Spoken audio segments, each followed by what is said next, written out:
আজকে আমরা যে বিষয়টি নিয়ে আলোচনা করব সেটি হলো সেমিস্টার 2 এর 1.2.7 জিওগ্রাফি তার ইউনিট 3। কারণ এর মধ্যে ইউনিট 2 এর বেশিরভাগ বিষয় সম্পর্কে আমি মোরাললেস আলোচনা করে দিয়েছি, সুতরাং ইউনিট 3 আমি শুরু করছি। তো ইউনিট 3 এর learning resource in social science teaching with special reference geography, তো সেটাকে নিয়ে আমি একটু আলোচনা করার চেষ্টা করছি। তার প্রথম যে অংশটা অর্থাৎ meaning of learning resource and what are the different types of learning resource and importance of learning resource. তো এখানে বলতে গেলে প্রথমেই যদি আমি বলি যে মিনিং অফ লার্নিং রিসোর্স বলতে আমরা কী বুঝি।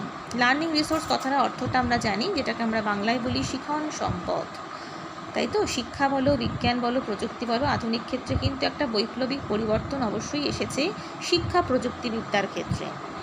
হ্যাঁ, কারণ শিক্ষা প্রযুক্তিবিদ্যার ক্ষেত্রে নতুন একটা অধ্যায় কিন্তু গড়ে উঠেছে, যার জন্য কিন্তু সমস্ত শিক্ষার্থীরা কিন্তু অনেকটাই প্রায় বলতে গেলে স্বীকৃতি অর্জন করতে পেরেছে। তো শিখন কাঠামোকে কার্যকরী করে তুলতে হলে একমাত্র শিখন উপকরণ যে সমস্তগুলো রয়েছে তার ব্যবহারটা কিন্তু অত্যন্ত প্রয়োজন।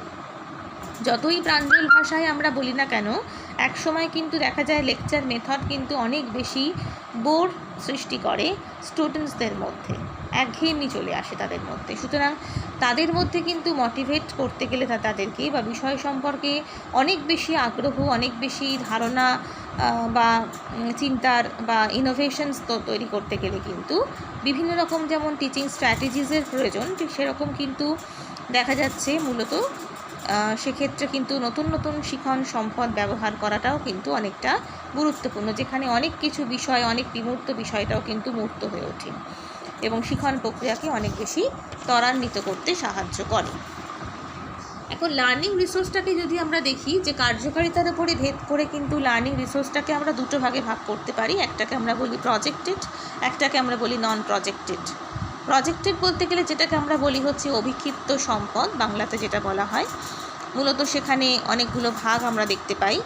তার মধ্যে আমরা দেখতে পাই প্রজেক্টর রয়েছে, ফিল্ম রয়েছে, স্লাইড রয়েছে। ফিল্মের মধ্যেও অনেক কিছু থাকতে পারে, সেটা স্বল্প দৈর্ঘ্যের বা পূর্ণ দৈর্ঘ্যের বা স্থির চিত্র এমনও হতে পারে।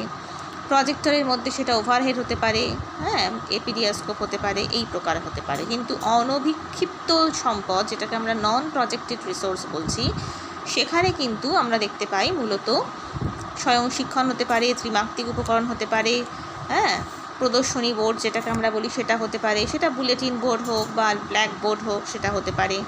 এছাড়া মূলত আমরা দেখতে পাই যেগুলোকে আমরা ছবি সম্বলিত বলে থাকতে পারি, সেই ছবিগুলো কিন্তু এখানে সঠিক মাপের মডেল তৈরি হতে পারে কিন্তু এখানে। এছাড়াও দেখতে পাচ্ছি ছবি সম্বলিতের মধ্যে গেলে আমরা chart, different types of chart পাচ্ছি। মানচিত্র, সেটা সাধারণ মানচিত্র হতে পারে। এছাড়াও কিন্তু এখানে বৃহৎ স্কেলের মানচিত্র হতে পারে, লেখচিত্র হতে পারে, ডিফারেন্ট টাইপস ফটোগ্রাফ হতে পারে। হ্যাঁ, তো এইরকমভাবে কিন্তু শিখন সম্পদকে আমরা বিভিন্ন কতগুলো ভাগে ভাগ করতে পারি। এখন ইম্পর্টেন্স অফ লার্নিং রিসোর্স, তাহলে শিখন সম্পদের গুরুত্বপূর্ণতাই বা কী দরকার শিখন সম্পদ সম্পর্কে আমাদের। তাহলে এটা আমরা বলতে পারি যে শিক্ষা কাঠামোটাকে অনেক বেশি প্রাণবন্ত করে তোলার জন্য, শিক্ষণ কাঠামোটাকে অনেক বেশি সংবেদনশীল করে তোলার জন্য কিন্তু অবশ্যই কিন্তু লার্নিং রিসোর্সটার প্রয়োজনীয়তা আছে। তার মধ্যে প্রথম যে কারণটা বলি বা বিভিন্ন গুরুত্বপূর্ণ যে বিষয়গুলো বলি, তার মধ্যে প্রথমটাই হচ্ছে মনোযোগের স্থায়িত্ব। মনোযোগের গভীরতা কিন্তু সবসময় সমান থাকে না, তাই তো। ক্লান্তি বা অবসাদ দিনে সবসময় যে সামনে থাকে তা কিন্তু নয়। শিক্ষকের দীর্ঘক্ষণ মৌখিক বক্তৃতার মধ্যেখানে কিন্তু দেখা যাচ্ছে মনোযোগের মধ্যে কিছুটা হলেও ভাটা পড়ে। তো সেক্ষেত্রে আমরা বলতে পারি বিভিন্ন রকম শিক্ষামূলক প্রদীপনটা ব্যবহার করলে হয়তো মনে হয় যে একটু হলেও কিন্তু সেই মনোযোগটা কিন্তু স্থায়িত্ব আকারে আমরা দিতে পারা সম্ভবপর হবে, তাই তো। যখন আমরা অভ্যন্তর ভাগের গঠনটা বোঝাচ্ছি, এই যে ভাগগুলো বোঝাচ্ছি, এই যে কেন্দ্রমণ্ডলী বলি, গুরুমণ্ডলী বলি, যেগুলো সম্পর্কেই বোঝাই না কেন, সেগুলোকে বলতে গেলে কিন্তু যদি আমরা সেটা একটা মডেল তৈরি করে বলি, তাহলে কিন্তু প্রত্যেকটা মণ্ডল সম্পর্কে ডিফারেন্টলি বলা দরকার। তার মানে প্রকৃতিগুলো কী আছে, এগুলো কিন্তু অনেক সহজে তাদের সামনে কিন্তু এখানে বোঝানো সম্ভবপর হবে, তাদের মধ্যে আগ্রহ বৃদ্ধি পাবে, হ্যাঁ, এবং সেই সঙ্গে সঙ্গে শ্রবণ এবং দৃষ্টি দুটোরই কিন্তু এখানে চাহিদাটাও বাড়বে। এছাড়া আমি আগেই বললাম যে বিমূর্ত বিষয়টাকে মূর্ত করে তোলা, তাই তো অনেক বিষয়গুলোকে আমরা বিমূর্ত জানি, সেটাকে মূর্ত আকারে গড়ে তুলতে গেলে কিন্তু আমরা অবশ্যই বলতে পারি কিন্তু সেক্ষেত্রে শিখন প্রতিফলন ব্যবহার করা খুব গুরুত্বপূর্ণ। তাই তো দিনরাত্রির পরীক্ষা করা, যেটা আমরা বলি ষষ্ঠ শ্রেণী বা সপ্তম শ্রেণীতে যেটা করি মোমবাতি দিয়ে বা গ্লোব দিয়ে। তাই তো হঠাৎ দিন হচ্ছে, হঠাৎ রাত্রি হচ্ছে, কেনই বা হচ্ছে, সেটা সামনে একটা গ্লোব রেখে মোমবাতি রেখে যদি আমরা পরীক্ষা করে দেখাতে পারি, অবশ্যই কিন্তু শিক্ষার্থীদের ভেতরে সেটা অনেক বেশি ক্ষণ ধরে থাকবে এবং আগ্রহ সৃষ্টি করতে পারবে। এছাড়া প্রেষণা সৃষ্টি করতেও কিন্তু এর গুরুত্বপূর্ণতা অপরিসীম রয়েছে। হ্যাঁ, কারণ প্রেষণা যদি তাদের মধ্যে গঠিত হয় তবেই কিন্তু শিখন কাঠামোটা অনেক বেশি কিন্তু শিখন প্রক্রিয়াটাকে ত্বরান্বিত করতে সাহায্য করবে। এছাড়া আমরা বলতে পারি কিন্তু এখানে যে হাতে কলমে শিক্ষা প্রদান। তাই তো শিক্ষামূলক প্রদীপনের সঙ্গে সঙ্গে আমরা দেখতে পাচ্ছি শিক্ষার্থীরা কিন্তু হাতে কলমে কাজ করবার একটা শিক্ষা পাচ্ছে। হাতে কলমে যদি কাজ করতে পারে তখন বিষয়টা অনেক বেশি রপ্ত হচ্ছে, বিষয়টার মধ্যে তারা প্রবেশ করতে পারছে, তার ফলে বিষয়টা তাদের কাছে অনেক বেশি কিন্তু শিখন প্রক্রিয়াটা আগ্রহমূলক হয়ে উঠছে। এটা একটা ব্যাপার বলতে পারি। এছাড়া আমরা দেখতে পাচ্ছি কিন্তু এখানে যে বিভিন্ন বিষয়ের মধ্যে একটা অনুবন্ধ যে সম্পর্ক স্থাপন করা হচ্ছে, তাই তো সেটা প্রজেক্টর হতে পারে কিন্তু এখানে, বা শিক্ষামূলক ভ্রমণ হতে পারে। তাদের মধ্যে দিয়ে যে জ্ঞান আহরণ করছে তারা, সেটা কিন্তু বিভিন্ন বিষয়ান্তরের মধ্যে একটা কোরিলেশন তৈরি করে ফেলছে।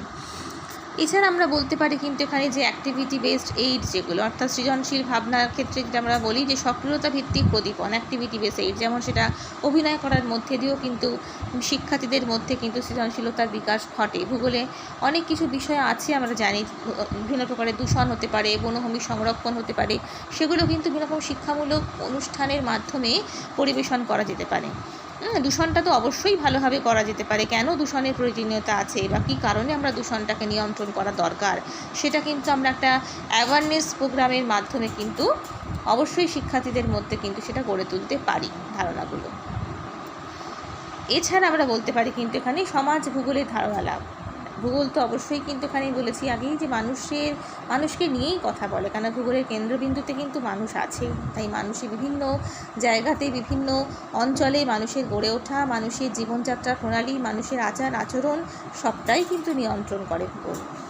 তাই জন্য বিভিন্ন এস্কিমোদের দেশে একরকম আমরা দেখতে পেয়েছি, আবার দেখতে পেয়েছি কিন্তু এখানে আমাজন নদীর অববাহিক অঞ্চলের রেড ইন্ডিয়ান সম্প্রদায়, তাদের জীবিকা হচ্ছে একরকম। তার মানে ভূগোল কিন্তু সমাজকেন্দ্রিক বটে। তাই বিভিন্ন প্রকার দৈনিক সংবাদপত্র বলো, ম্যাগাজিন বলো, এই সমস্ত মাধ্যমে কিন্তু শিক্ষার্থীদের মধ্যে অবশ্যই চিন্তন শক্তি, বিচার ক্ষমতাটা গড়ে তুলতে পারা যেতে পারে, যার ফলে গণশিক্ষার প্রসার কিন্তু এর ফলে ঘটে, ফলে এবং সমাজ ভূগোল সম্পর্কে ধারণা কিন্তু তাদের মধ্যে হয়। তো এই সমস্ত বিষয়গুলো যেগুলো আমি আলোচনা করলাম, সেগুলো সবকটাই বলতে পারি হচ্ছে ইম্পর্টেন্স অফ কিন্তু এখানে লার্নিং রিসোর্স।